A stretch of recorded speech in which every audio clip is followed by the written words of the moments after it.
Buen día a todos. Estamos en este tercer domingo de Pascua y la verdad que nos toca rezar con uno de los evangelios de la resurrección más lindos, que es el texto de los discípulos de Maús, que casi todos lo conocemos y que lo rezamos varias veces. Por eso, bueno, vamos a preparar nuestro corazón, como venimos haciendo cada día, rezando la oración al Espíritu Santo, pidiéndole que vaya preparando nuestra vida, nuestro día y este momento para recibir la palabra. En el nombre del Padre, del Hijo y del Espíritu Santo. Amén. Oh Espíritu Santo, amor del Padre y del Hijo, inspírame siempre lo que debo pensar, lo que debo decir, cómo debo decirlo, lo que debo callar, cómo debo actuar, lo que debo hacer para gloria de Dios, bien de las almas y mi propia santificación. Espíritu Santo, dame agudeza para entender, capacidad para retener, método y facultad para aprender, sutileza para interpretar, gracia y eficacia para hablar. Dame acierto al empezar, dirección al progresar y perfección al acabar. Amén. Y ahora sí, vamos a proclamar el Evangelio, este Evangelio tan lindo, tan profundo y con tantas cosas tan actuales que creo que cada vez que uno lo reza se sorprende. Entonces vamos a ir a la primera parte. ¿Qué dice? Ese mismo día, dos de los discípulos iban a un pequeño pueblo llamado Emaús, situado a unos 10 kilómetros de Jerusalén. En el camino hablaban sobre lo que había ocurrido. Mientras conversaban y discutían, el mismo Jesús se acercó y siguió caminando con ellos. Pero algo impedía que sus ojos lo reconocieran. Él les dijo, ¿qué comentaban por el camino? Ellos se detuvieron con el semblante triste, y uno de ellos, llamado Cleofás, le respondió, tú eres el único forastero en Jerusalén que ignora lo que pasó en estos días. ¿Qué cosa? Les preguntó. Ellos respondieron lo referente a Jesús, el Nazareno, que fue un profeta poderoso en obras y en palabras delante de Dios y de todo el pueblo, y como nuestros sumos sacerdotes y nuestros jefes lo entregaron, para ser condenado a muerte y lo crucificaron. Nosotros esperábamos que fuera Él quien librara a Israel, pero a todo esto ya van 3 días que sucedieron estas cosas. Es verdad que algunas mujeres que están con nosotros nos han desconcertado. Ellas fueron de madrugada al sepulcro y al no hallar el cuerpo de Jesús, volvieron diciendo que se les habían aparecido unos ángeles, asegurándoles que Él está vivo. Algunos de los nuestros fueron al sepulcro y encontraron todo como las mujeres habían dicho, pero a Él no lo vieron. Jesús les dijo, hombres duros de entendimiento, ¿cómo les cuesta creer todo lo que anunciaron los profetas? ¿No era necesario que el Mesías soportara estos sufrimientos para entrar en su gloria? Comenzando por Moisés y continuando con todos los profetas, les interpretó en todas las escrituras lo que se refería a él. Cuando llegaron cerca del pueblo donde iba, Jesús hizo ademán de seguir adelante. Pero ellos le insistieron, quédate con nosotros, porque ya es tarde y el día se acaba. Él entró y se quedó con ellos, y estando a la mesa, tomó el pan y pronunció la bendición, luego lo partió y se lo dio. Entonces los ojos de los discípulos se abrieron y lo reconocieron, pero él había desaparecido de su vista. Y se decían, ¿no ardía acaso nuestro corazón mientras nos hablaba en el camino y nos explicaba las Escrituras? En ese mismo momento se pusieron en camino y regresaron a Jerusalén. Allí encontraron reunidos a los 11 y a los demás que estaban con ellos, y estos le dijeron, es verdad, el Señor ha resucitado y se apareció a Simón. Ellos, por su parte, contaron lo que les había pasado en el camino y cómo lo habían reconocido al partir el pan. Palabra del Señor. Gloria a ti, Señor Jesús. ¿Qué dice? Dos hombres, sabemos solamente el nombre de uno, Cleofás, sabemos que son discípulos de Jesús, pero que desilusionados se van a su pueblo, Emaús. En ese camino, mientras discutían, charlaban, Jesús aparece, no se dan cuenta que es Él, y entra en un diálogo donde Jesús, podríamos decir, se hace el gil y empieza a preguntar de qué estaban hablando. Y ellos tienen esta capacidad de decirle todo lo que tenían, todo lo que habían vivido, todas las esperanzas que tenían este hombre, pero que todo se había desilusionado, lo había terminado, estaba muerto.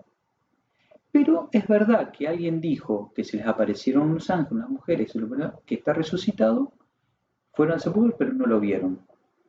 Lo cierto es que en el corazón de estos hombres había desilusión, tristeza, también creo que como en el corazón de cualquiera de nosotros, saber que se murió alguien que esté vivo es muy difícil.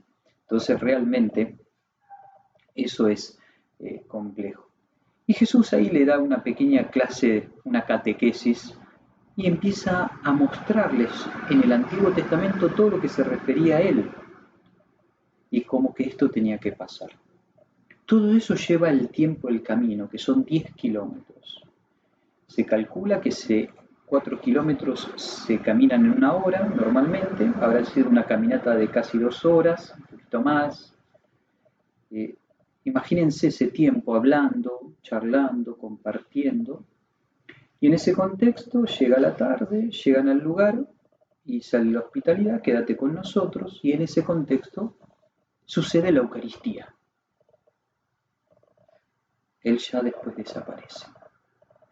Pero en verdad no desaparece, está ahí ya, en ese pan que se convirtió en su cuerpo. Lo cierto es que ahí se suscita algo en el corazón y dice, ¿acaso no ardía nuestro corazón cuando nos hablaba en el camino? Y esto hace que vuelvan caminando otra vez. Y también esto de llegar y dar testimonio. Y lo primero que reciben cuando llegan también, sí, está resucitado, está vivo. Y ellos también tienen esa experiencia. Eso es lo que dice. Uno podría ahora ver, ¿y qué nos dice? ¿Qué me dice a mí? Siempre decirlo vos en primera persona. Lo bueno es que, si sos uno de esos discípulos, ponete en ese que no tiene nombre. Cleofás y vos. Vas caminando y animate también a largarle el rollo de todo lo que te pasa, de todo lo que estás viviendo, de las desilusiones, de las desesperanzas, de este momento tan difícil que estamos viviendo, que no es solo la enfermedad, sino todo lo que produce en nosotros. Animate a caminar, preguntate, pero ya no estás, no me acompañás. Animate.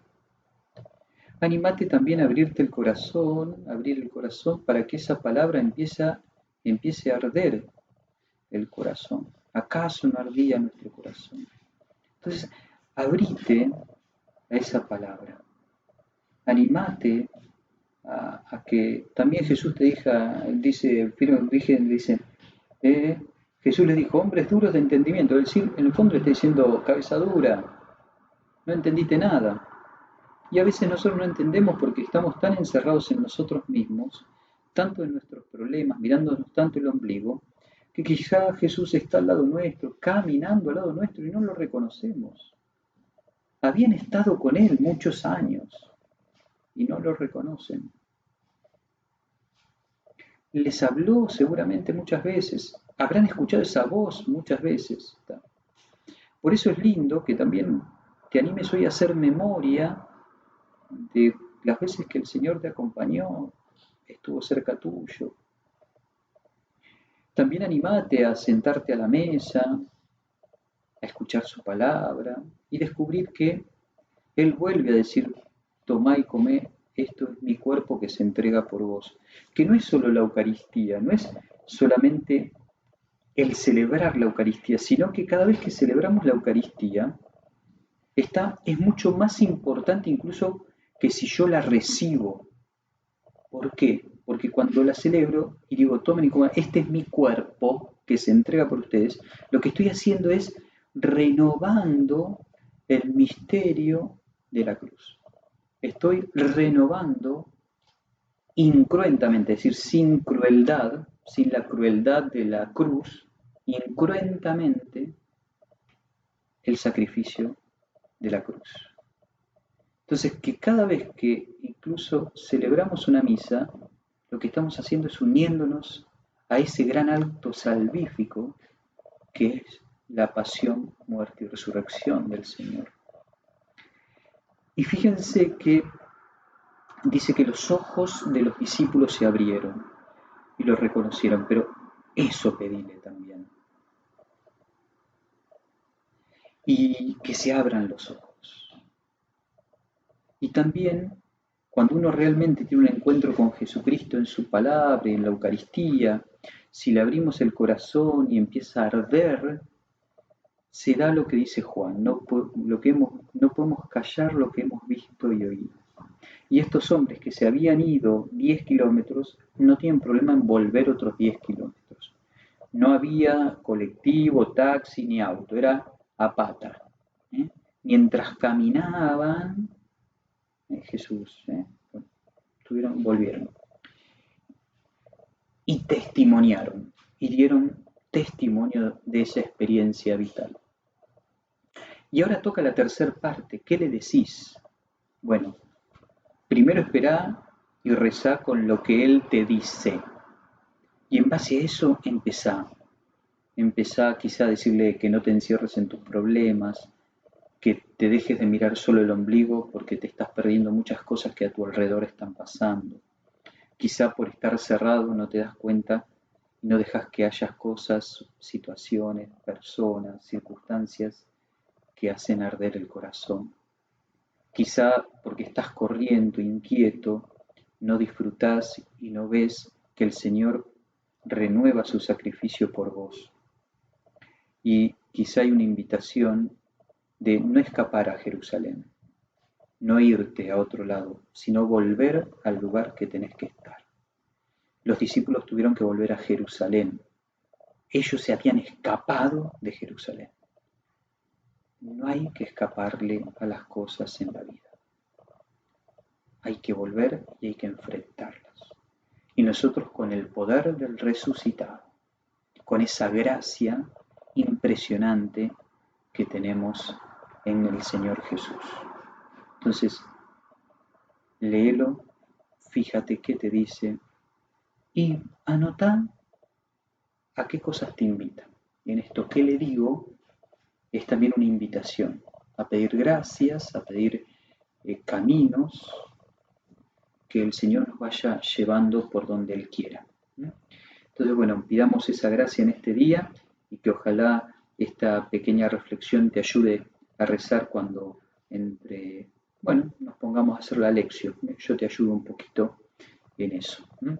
El Señor esté con cada uno de ustedes, que nos bendiga nuestro buen Dios, que es Padre, Hijo y Espíritu Santo. Amén. Que tengamos un lindo domingo.